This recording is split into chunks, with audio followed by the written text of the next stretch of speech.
नमस्कार, बातमी आहे सोलापुरातून। विसरभोळे स्वभावामुळेच आम्ही त्यांना गजनी म्हणतो। काँग्रेस प्रदेशाध्यक्ष हर्षवर्धन सपकाळ यांची मुख्यमंत्री देवेंद्र फडणवीस यांच्यावर टीका।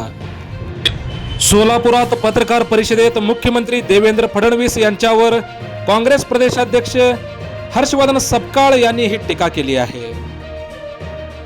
स्मार्ट सिटी या दिसत नाही।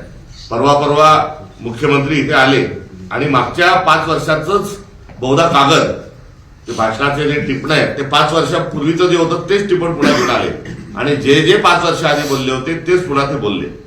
आम्ही त्यांना काँग्रेस विरोधाने नव्हे तर ते या विसरभोळेपणामुळे किंवा या पोटगेपणामुळे आम्ही त्यांना गजनी म्हणतो।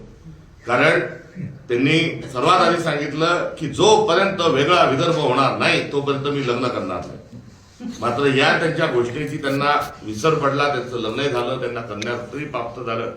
पुढे अजितदादा पवार चक्की पिसिंग बैलगाडीवर पुरावे, आता तेच त्यांचे पार्टनर आहेत, त्यामुळे त्याही अर्थाने ते गजनी आहेत। आणि इथे आल्यानंतरही आता मागचे जे बोलले होते तेच पुन्हा बोललं, म्हणजे हा त्यांचा जो गजनीपणा आहे हे राजकारण आहे का खरोखरच ते विसरभोळेपणा त्यांच्यात आलेला आहे। तसं असेल तर शंखपुष्पी काँग्रेस त्यांना भेट देऊ शकतं। मात्र या ठिकाणच्या एकंदरीत स्मार्ट सिटीमध्ये झालेला जो भ्रष्टाचार आहे त्या भ्रष्टाचाराला लपवायचा आहे। नवे तर विकास जे झाले, विकासाच्या नावावर जो महाराष्ट्रभर झालेला भ्रष्टाचार आहे तो लपवायचा म्हणून मूळ मुद्द्याच्या ऐवजी, गावातल्या मूलभूत गरजेच्या ऐवजी पोलरायझेशनच्या आणि वेगळ्याच मुद्द्यांची करवट या निवडणुकीमध्ये सत्ताधाऱ्यांनी घेतलेली आहे। त्याची सोलापूरकरांना त्याची आठवण करून देऊ इच्छितो। मोदी साहेबही तसेच आहे, बडे मियाँ तो बडे मियाँ छोटे मियाँ सुभान अल्लाह। मोदी साहेबांनी काय म्हटलं होतं, हर घर नल को जल।